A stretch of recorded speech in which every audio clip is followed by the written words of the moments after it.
Hi, this is Bob Murphy, and you're listening to the Libertarian Christian Podcast. Welcome to the show that gets Christians thinking about faith and politics. Get ready to challenge the status quo, expand your imagination, and tackle controversy head on. Let's stand together at the intersection of faith and freedom. It's time for the Libertarian Christian Podcast. Welcome, everyone, to the first episode of the Libertarian Christian Podcast. I'm Norman Horn, the founder of LibertarianChristians.com and now the Libertarian Christian Institute. Let's introduce our other co-host today. Hello, I'm Jason Rink. I'm a board member for LCI and glad to be here, Norm. And this is Doug Stewart. I'm also a board member for Libertarian Christian Institute, and it has been a long time coming. I'm excited to get it going today. And this is Nick Gosling, the executive director. You know, we've had a lot of requests for this podcast. It's something we've been looking at doing for a long time, and so we're really excited to get started here with this first episode. Great. Thanks, guys. Today, we're going to talk about our personal stories of how we got into libertarianism and how our Christian faith affected that journey. And then we'll explore some of the themes and topics that we are going to do in our future episodes. If you'd like to reach out to us and ask a question or submit some feedback about this podcast, you can reach us at podcast@libertarianchristians.com, as well as on Facebook, Twitter, and of course our website, libertarianchristians.com/contact. So let's launch right into it. As I said, we're going to talk about our personal stories. How did we discover libertarianism? What was our journey to doing that, especially in the context of our Christian faith? Because all of us here on this podcast identify specifically as Christian libertarians. What does that mean to us? And how did we get here? To launch into my story, I want to get into a little bit of ancient history to describe my family. I grew up in a Christian household and was early on exposed to the scriptures and was involved in church activities very frequently.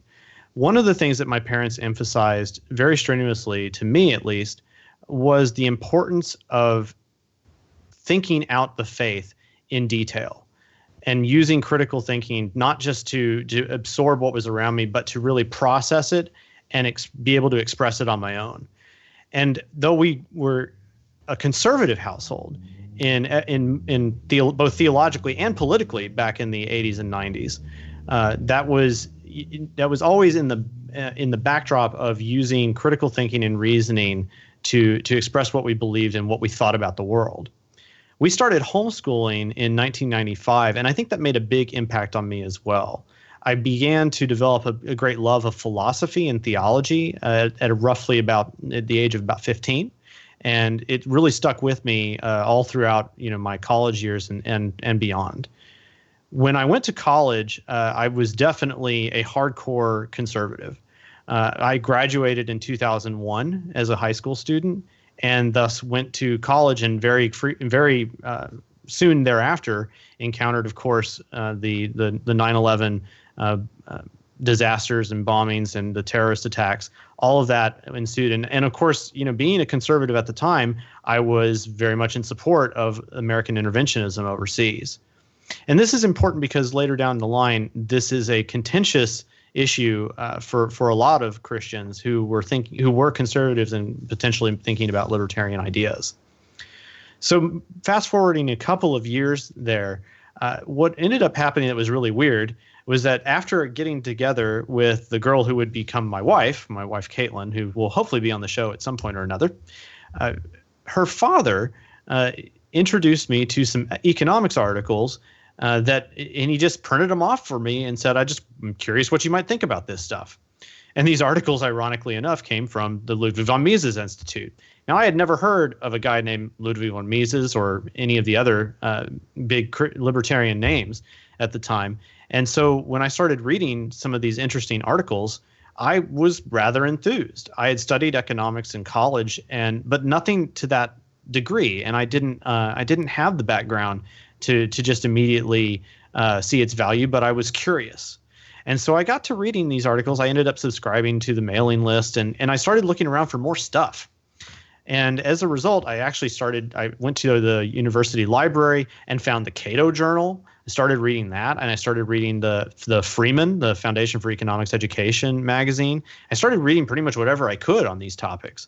And I just got really involved in reading that stuff. In fact, the next Christmas, I remember my parents ended up giving me copies of Human Action and Man, Economy, and State, which are the big tomes by Mises and Rothbard. And that was a really exciting time for me. I got to read these fascinating things, these topics that I had never really encountered before at this level. I was studying to be an engineer, and so that was in tune with my analytical background, and it was a very different but very exciting time for me in learning about something very, very new, at least from my perspective, something I had never really heard about. And that being Austrian economics and the ideals of liberty, and thinking about libertarian ideas, even though I didn't really even have the words to recognize that at the time. So following my senior year, I'd been literally reading almost every day on these topics for almost a year and a half, following getting together with my wife and dating her. And so following my senior year, we got married and we moved to Texas, where I was going to be going to the University of Texas for graduate school.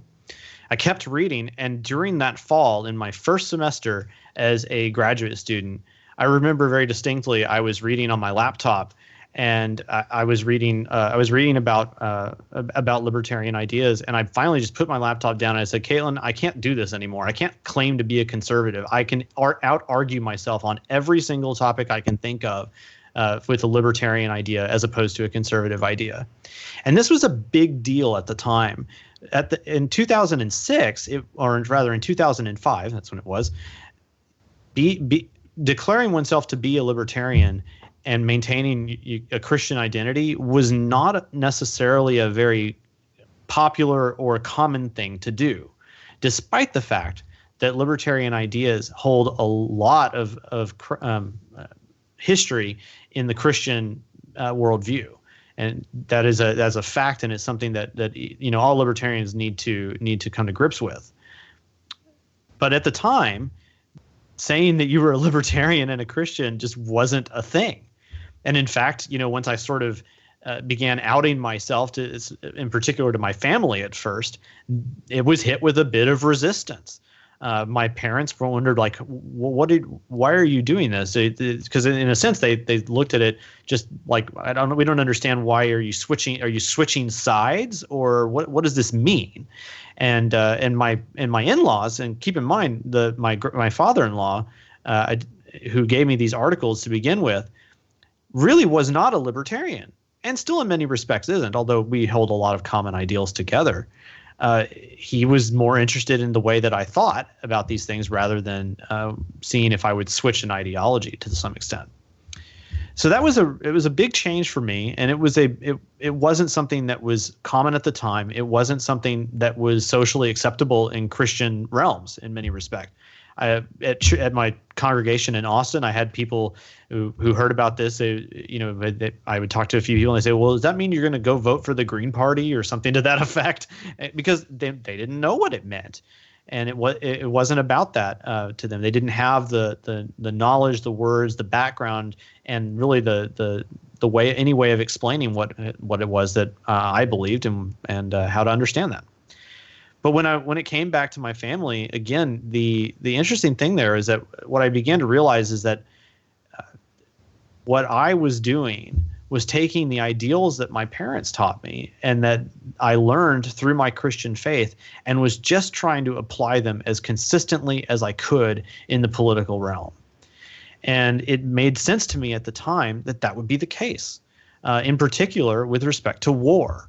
One of the things that I think is a big hindrance for Christians who are thinking about libertarian ideas, is how do they deal with interventionism? How do they deal with the American interventions abroad, in particular Iraq? And there's a lot of emotional and even to some extent theological reasoning that goes on behind the scenes for why they can't be a libertarian, because they have to be in support of a war. So I think it's really important for us as Christian libertarians now to be kind of cognizant of that sort of dissonant thought processes that can go on in potential libertarians, Christian libertarians' heads as they're learning about liberty ideas.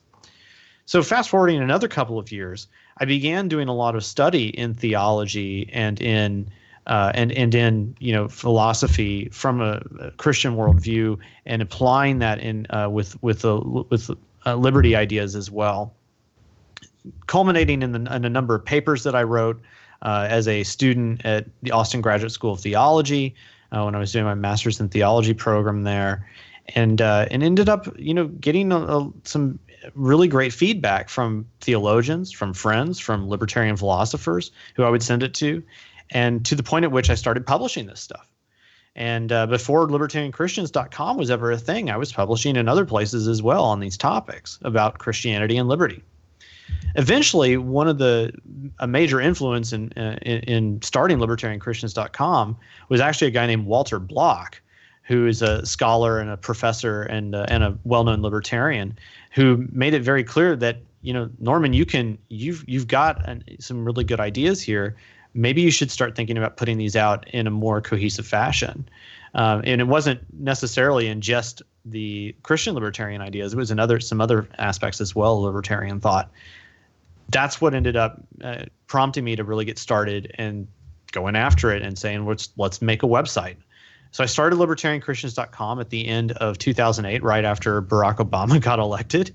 And in the wake of the Obama election fervor, we started libertarianchristians.com. It was just me for a long time, but got some good attention from some friends of mine in the libertarian movement in many places, and started getting some good attention. And it grew, and we began to see it continue to grow, and not just on the website itself, but on Facebook and on Twitter and in other places, and getting quoted and getting some interesting attention from mainstream media, and having other people like Doug join me as co-authors, to the point at which eventually we got calls that we started needing. They want us to do a conference. They want us to do more and more and more things in order to reach more and more Christians.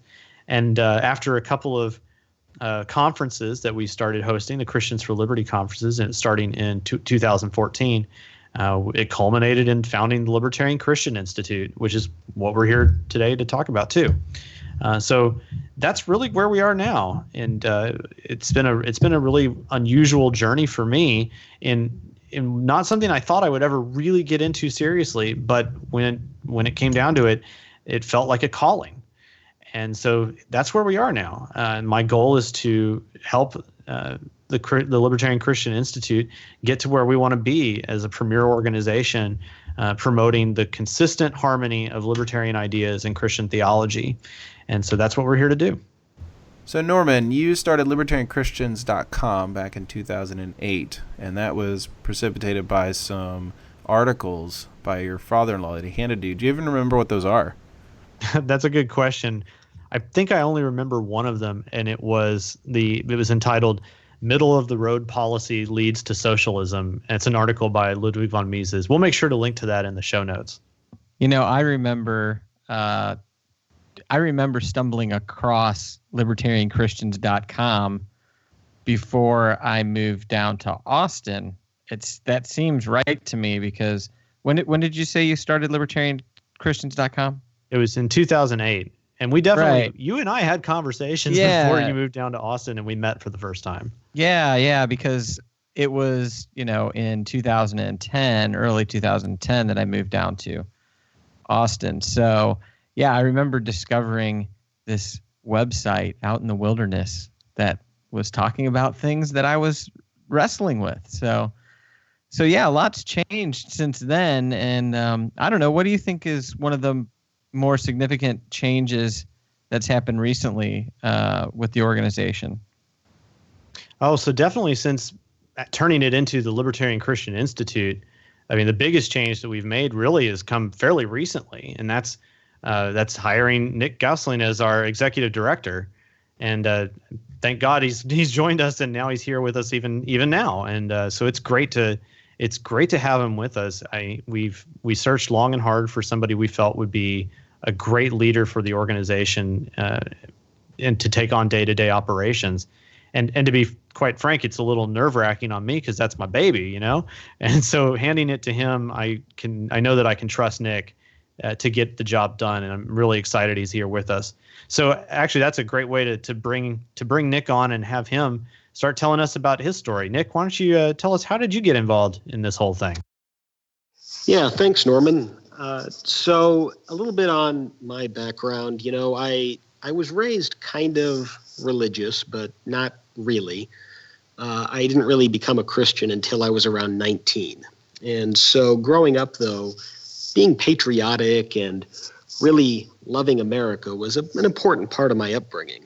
And so I was raised to be very, very pro-America, very America first, pro-military, and I equated that with, whatever was pro-U.S. government was, to me, loving America. So that's kind of how I grew up. And so, of course, what flows out of that is a very sort of apologetic shilling for the state. And that's what I was when I was younger. And so I kind of like you described in your own upbringing on the political side, I was in high school when 9/11 happened, and that had a profound impact on me personally. And, as far as I was concerned, this was the American government as this wonderful thing that was under attack, and our way of life was under attack. And so it all just kind of went together. So you could say I was very neoconservative, would certainly be an accurate label. And I stayed that way throughout high school. At the very end of my senior year, I went through a very traumatic personal experience when I lost my best friend to a car accident. And that was the sort of moment that the Lord used to call me to the faith. And so I became a Christian around the time I was 19. But my politics didn't really change that much right away. I knew that the Bible was the Word of God. It was authoritative. I had to submit to it. But anyone who's been around American culture in the past 20, 30, 40 plus years, knows that mainline American political opinion is pretty much falls into one of two camps. Right? It's either on the far left progressive side, which is very socialistic, or it's on the right-wing conservative side, which is very much, pro-war and using the state to enforce Christian ethics on other people. And so I maintained that sort of belief as being consistent with what I thought was the proper application of Christian theology to political philosophy for several years in my early Christian walk. And it was probably around the time of 2007, 2008, when I really started to get more involved in formal politicking. And I didn't really pay a lot of attention to Ron Paul in those early stages, but I had friends who did. And I kind of, like many people, just sort of brushed him to the side, didn't consider him a serious contender. But as time went on, I was doing a lot of reading, a lot of study in different areas of political philosophy. And I started to come across some resources by Aaron Russo, for example, and Lou Rockwell, among others, that really started making me think that, maybe the government isn't all that trustworthy. Maybe it isn't quite the way I've been told. And so slowly but surely, my confidence in the state began to erode. And by the end of the 2008 cycle is when I had kind of come around to realize, hey, Ron Paul had been right that whole time. Now, at that point, I still wouldn't have considered myself a libertarian per se, but I would say that I had moved more towards the paleo-conservative type end of the spectrum. And within about a year or two after that, through additional study, reading materials from the von Mises Institute, reading other libertarian thinkers, it is when I finally kind of came to the realization that I was now a libertarian. And for a couple of years after that, as I think many of us who are Christian libertarians have gone through a similar experience, I struggled to reconcile that with my faith because, as I had mentioned earlier, I was under the impression for a long time, and I think American Christian culture has been under the impression for a long time, that if you are a Christian, you kind of fall either into the hard left social progressive side, or you fall into the hard right kind of Jerry Falwell type side, and there really was no room for being a libertarian Christian. And so I struggled to reconcile this. But through additional study of like-minded people, as I started to look, I started to realize, there are people who have held these views throughout the history of the church, both contemporary and ancient. And so if you actually look back at the ancient church for the first 3 centuries or so before the reign of Constantine, the ancient church could arguably be construed as very libertarian. They may not have had a developed understanding of economic theory, which they certainly didn't, but the gist was they just wanted to be left alone to serve one another and preach the gospel and be a light unto the nations. They didn't try to ally with the state. They didn't try to get Rome to enact Christian policy to bring the kingdom through the sword. Jesus said, "My kingdom is not of this world. If it were, my servants would fight." And so really for the first 3 centuries of Christian history, the church was basically libertarian. And so I kind of came to realize that what we're doing here is not so much proposing some kind of new theology of politics. One of the things that's been said about theology is if you come up with something brand new in the Bible, you're probably wrong, because there's been exegesis and exposition for 2,000 years, and so if nobody else has ever seen this before, you should probably rethink your position. But that's not what's happening here. We're actually going back to the very roots of the faith in those early centuries and trying to recover that classical Christianity, which says, the kingdom of God doesn't come through coercion. It doesn't come through having power over others, as Greg Boyd might say. It comes from service. It comes from love and self-sacrifice, or power under, again, to use Boyd's terminology. And so when I consider, what we're doing as LCI and as the church in general,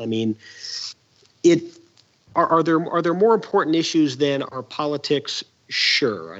Orthodoxy on the gospel is obviously a more important issue, but it's not unimportant, because really this is about our Christian ethics. This is about applying Christ-like living to the public sphere for the glory of God, and that is a tremendously important task. And so when I think about, calling other believers to sort of see this and recover this ancient vision of what Christianity ought to look like in relation to the kingdoms of the world, it's really about getting back to the heart of those ethics that we saw in the early church. And that's tremendously important, and I'm honored to be a part of it.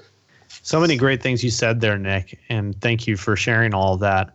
One question that comes to mind for me when you were describing many of these things, you talked about how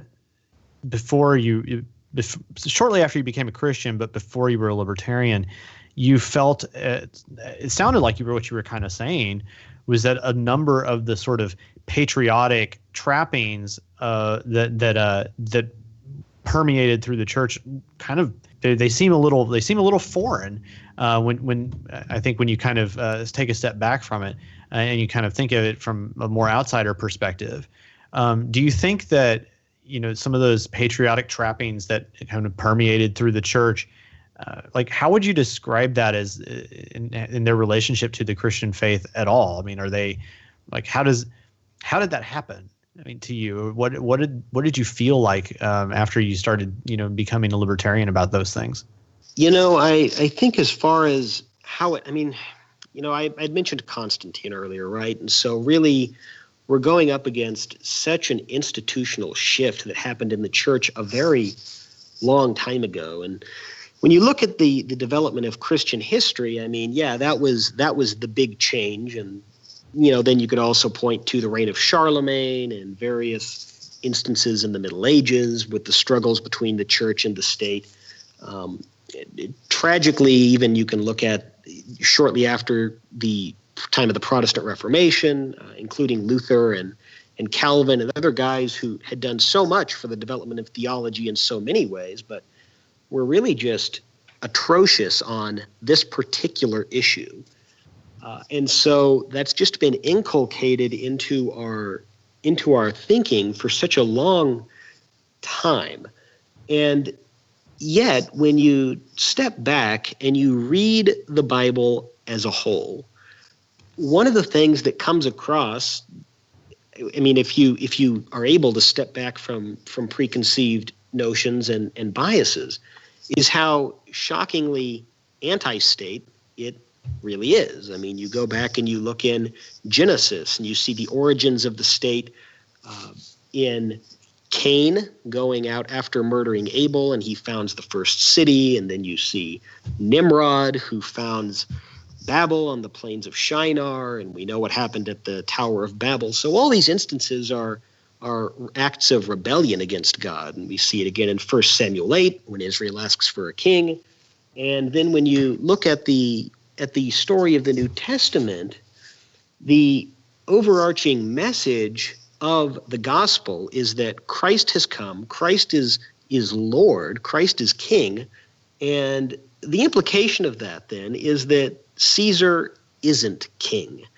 And so right there, the entire permanency of the state as an institution is ethically delegitimized by the advent of Christ, the rightful ruler over the earth.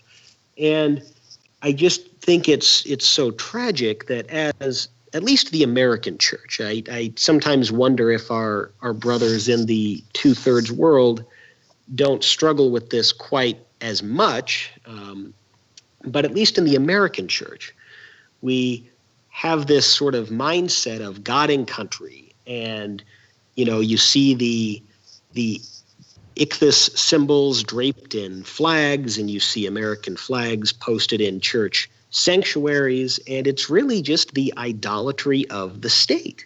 And it is sin. It is idolatry.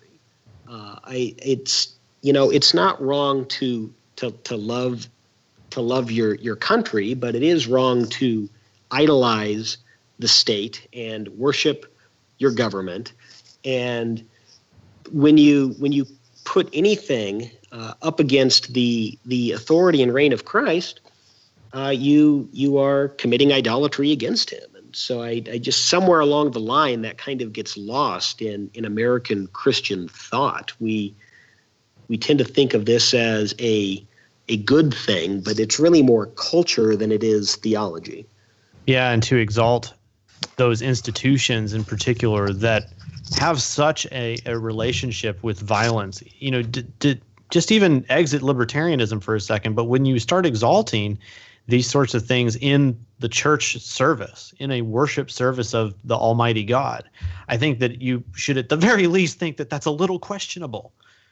Don't even need libertarian ideas to get you there. But yeah, thanks, Nick. I think that's some great insight there, and just one of many reasons why I love having you on board here, of course. So let's move to Jason. I want to talk with Jason a little bit about his history too. Jason, let's talk about your story, and don't forget to mention a little bit of that some of the experiences that we had together in Austin and whatnot, and even before that with libertarianchristians.com and you and me too. So tell us a little bit about where you've been. Yeah. So it's interesting because, when I think about the makeup of people who are involved in libertarian Christians, the different libertarian Christians that, I've met, that we see engaging, on the Facebook page, or that we've seen at the conferences, or even just the four of us here, there's a diversity of our sort of faith background, and then there's this diversity of how we encountered libertarian ideas. And what I always think is really interesting is just how that diversity just permeates the church. And now when we're talking about, how did we come across libertarian ideas, that diversity is still there. It's just how we've come to realize those ideas. And, for me, I became a Christian when I was 22 years old. So in college, I wasn't raised in a Christian home. And I became a Christian through like an independent King James Bible only dispensational Baptist church. And yet it wasn't necessarily the most fundamental Baptist church. I mean, there was like drums and women wore pants. And so, it was, that was pretty liberal King James only Baptist church. But so that's where I became a Christian. That's where I was trained in the Bible, and, I was discipled, and then I decided to go into the ministry. And so I spent about 7 years really just studying the Bible. And if I read any other books, they were books about the Bible. And then me and my wife and another couple, we went and we planted a church in Cincinnati in 2003. And while I was there, it was sort of the moment where I was I was outside of the mother church, so to speak. I was out on my own. I was in ministry. Somebody had deemed me like qualified to go do that. And so now that I was there, I was starting to just think about all sorts of different, little doctrines or little things that I took for granted about how church should run and how church worked and all these different things. I just started to rethink them and just make sure that I was solid in what I was thinking and believing. Because here I was in a position now of leadership in a congregation. And so certainly you encounter all sorts of different issues, and you want to make sure that, you're standing on your own faith and on your own belief. And so sure enough, I guess it was around the 2004 election, which would have been, the first presidential election after 9/11. And I don't know. And I think we were really in the middle of the war at that time. I mean, not the middle, the beginning, but we were embroiled in the war in the Middle East as a result of that.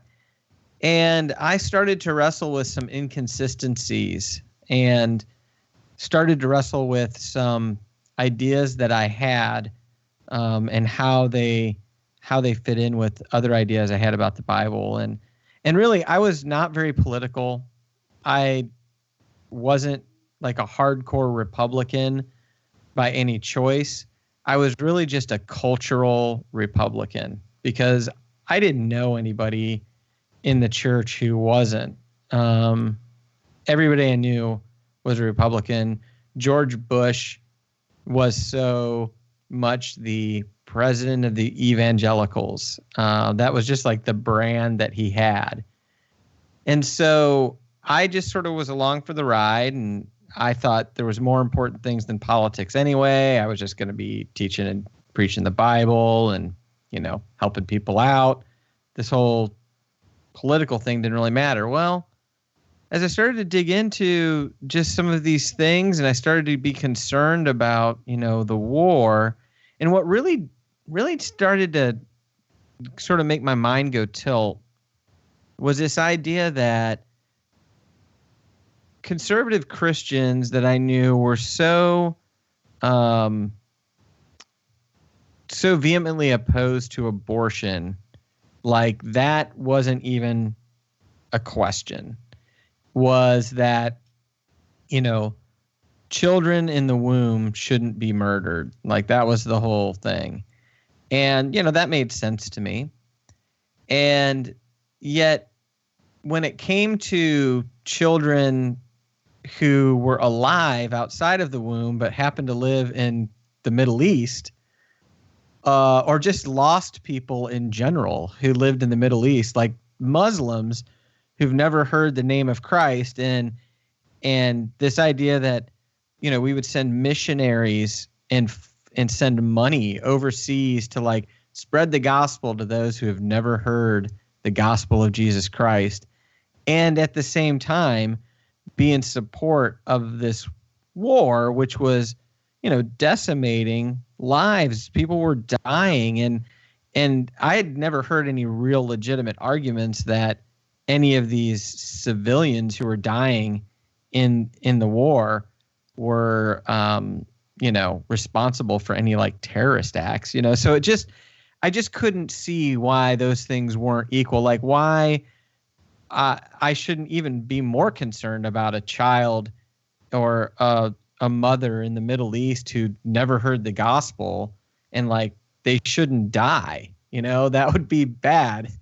And I don't know, that just seemed like so foreign to people that I talked to. And so that was really the entryway for me in my like modern libertarian journey.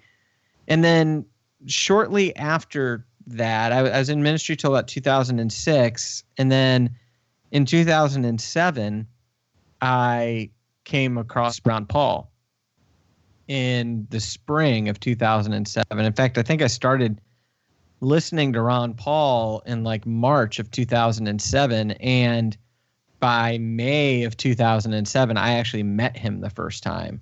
So I went from being completely not into politics to then listening to Ron Paul. I just came across him on like some podcasts, and then I found some videos, and just really in a lot of ways it was another like conversion experience for me, because what I was hearing Ron Paul talk about just made so much sense to me.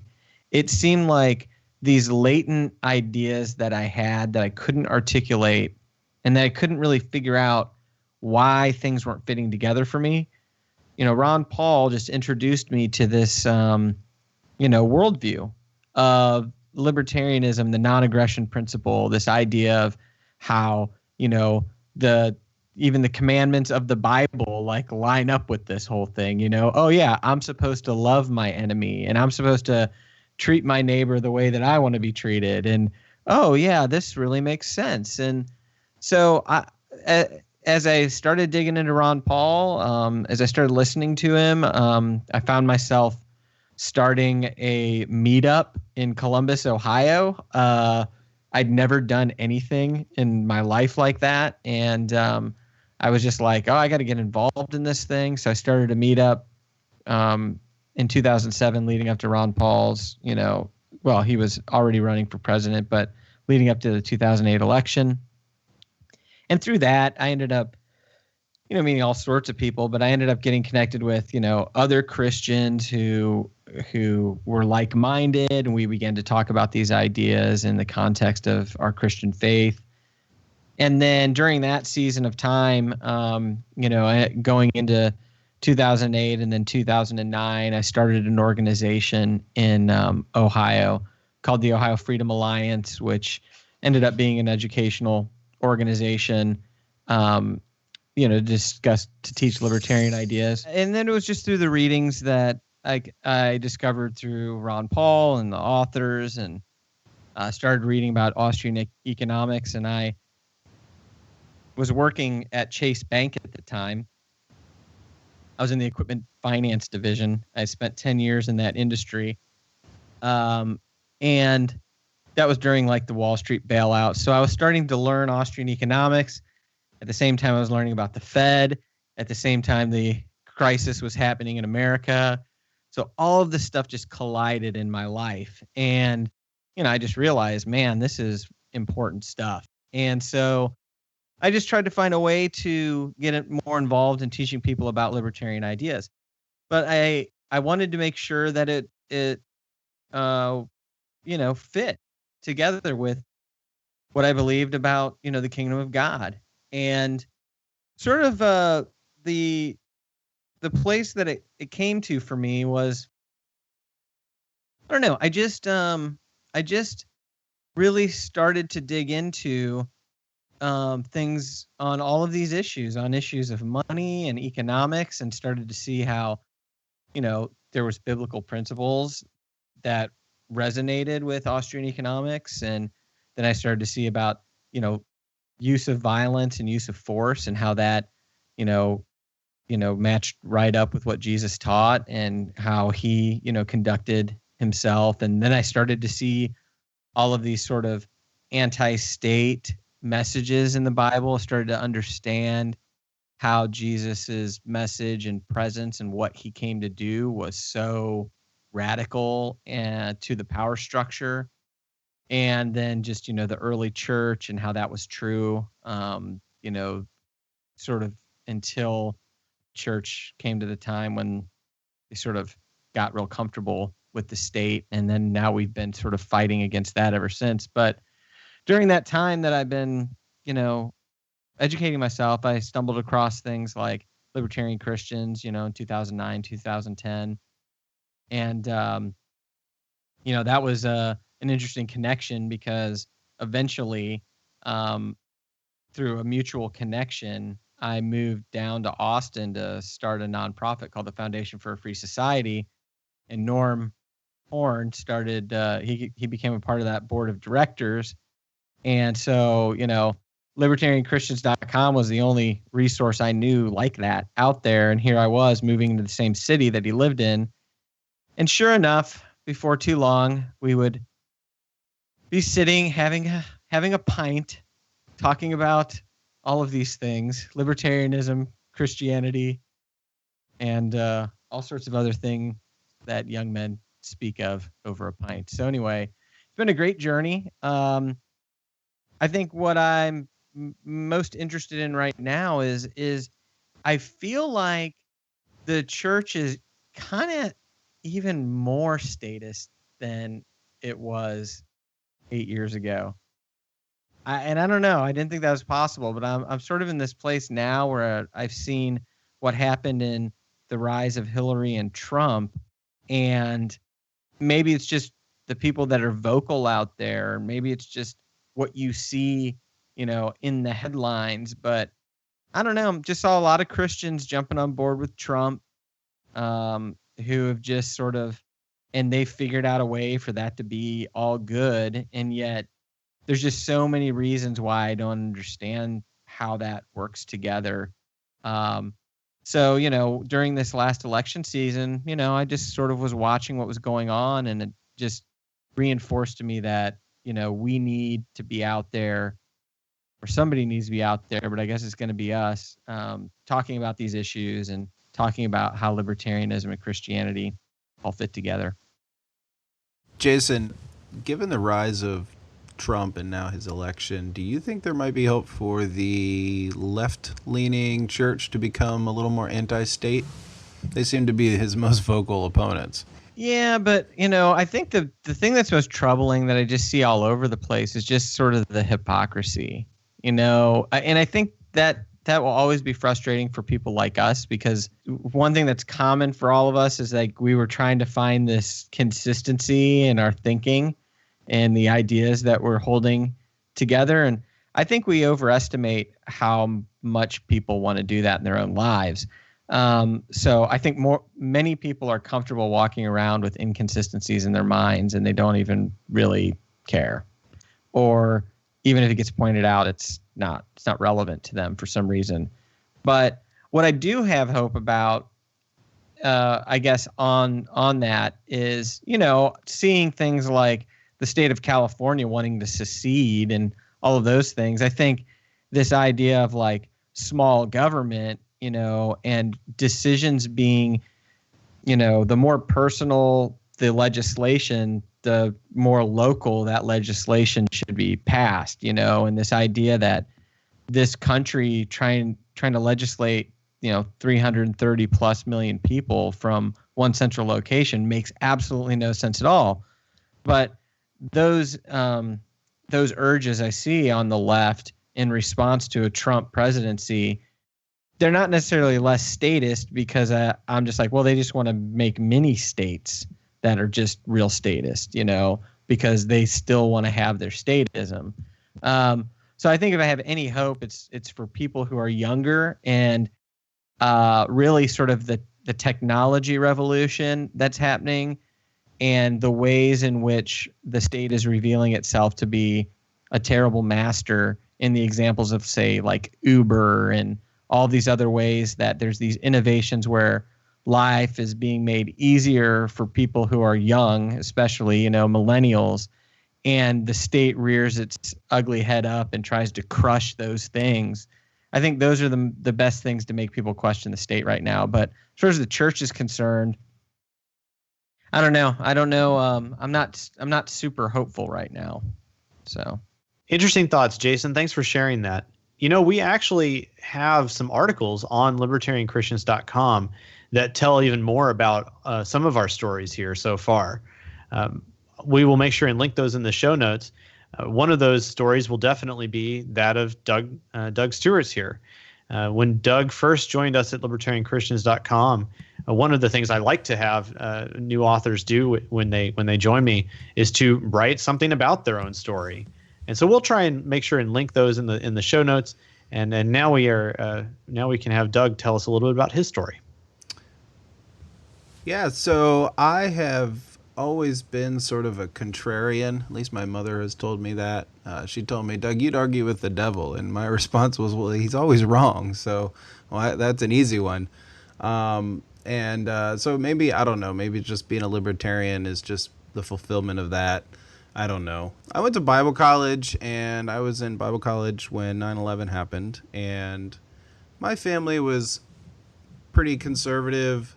We voted Republican. Well, I didn't. I was a kid then. But they voted Republican. They had very little room for people who voted Democrat in terms of understanding or making sense of it. And so it was during Bible college that I started thinking about this whole idea of a Christian nation. And then 9/11 happened. And I thought, well, if we're a Christian nation and we have a Christian president, George W. Bush was very vocally, I'm a Christian.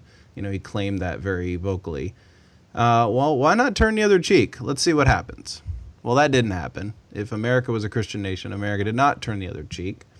And that really was unsettling for me. And it wasn't until a few years later that I really let that sink in. It just kind of hung there. I had other interests in college than, figuring that particular dilemma out.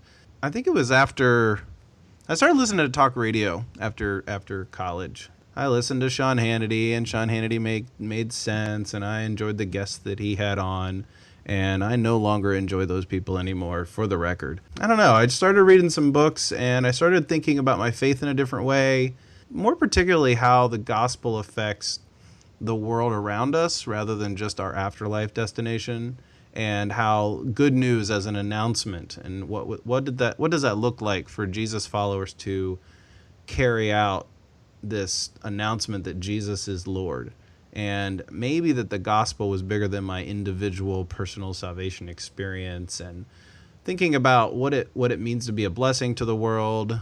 I would say probably my favorite theologian would be N.T. Wright. There was a lot of influence, and he would not claim to be a libertarian by any means, but a lot of influence on him. The whole, what Nick said earlier about Jesus is Lord implies Caesar is not. And that just kind of stuck with me for a while. So I'm reading this kind of theology and thinking about what might be called, without giving it too much baggage, with the term a social gospel. What does it mean for the gospel to influence the world and improve it in a way that brings God's kingdom to earth, brings God's will to earth? N.T. Wright brings up the Lord's Prayer, thy kingdom come, thy will be done on earth as it is in heaven.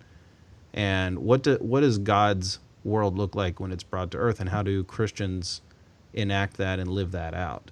So while I was kind of wrestling through that kind of theological transformation, I started going to seminary, and I had a lot of classmates who were very interested in social justice, and they were more left-leaning in terms of like either more willing to vote Democratic, or they were very much about, we need to raise the minimum wage, and we need to have universal health care, and those kinds of things that I hadn't really given it much thought after, rethinking not being a conservative and being uncomfortable with the whole Christian nation aspect.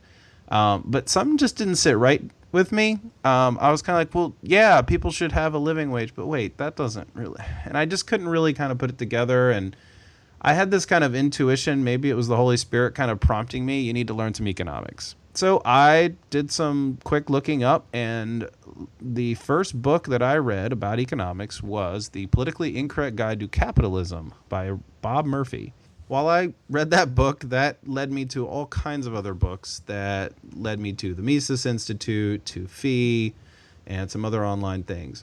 Now, during this time, I was still listening to talk radio, but I had kind of moved on from Sean Hannity to Glenn Beck.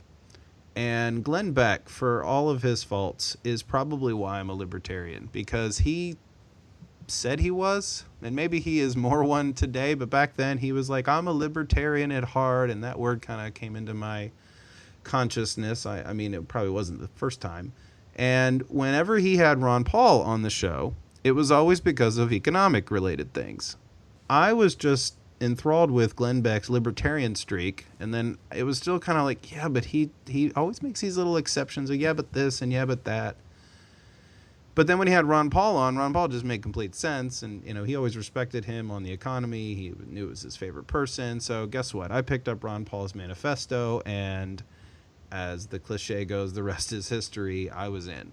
Having read Bob Murphy, getting a good founding in economics, I also picked up Thomas Sowell's Basic Economics, and it wasn't difficult. It was not dismal, as people say economics would be. And so I just kept reading more economics. I could not just keep reading. I listened to podcasts. There were a lot of, I think it was from FEE and Mises University. There were a lot of podcasts that were there, sort of summer seminars that were recorded, and it was all available for free. Around that time, we had just bought our first house, and I was like adamant about, I'm the one that's going to mow the yard. Do you know why? Because I want to listen to these podcasts.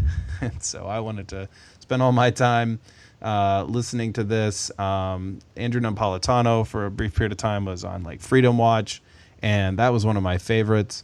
And so I kind of got my education in economics from listening to FEE. I forget the name of their online, I don't know, it was Academy or whatever, and Mises University lectures. And eventually, I was, I think Norman beat me on buying libertarianchristians.com by about 6 months, because I was like looking for it, and I'm like, oh, it's already taken.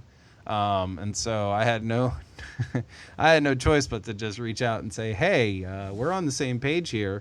And that came on about, it was probably late 2010. We had some conversations over the course of several months. I was blogging on a personal blog, a little bit of my journey, and he and I were, talking a bit. So at the beginning of 2011, I became a regular LCC writer.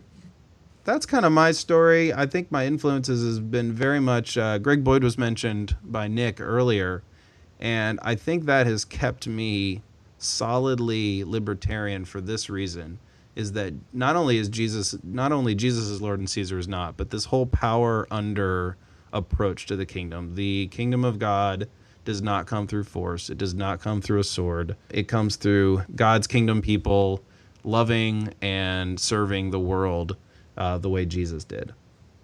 So, Doug, when did you first discover Greg Boyd, and how did you kind of get involved with reading his works? Believe it or not, I heard about Greg Boyd. I heard about his book, The Myth of a Christian Nation. At the time, I was engaged to be married, and we were in the throes of getting all that prepared, and I had neither time to read the book nor money to actually purchase it at that time. And I discovered that his church had the audio for the sermons that founded the book.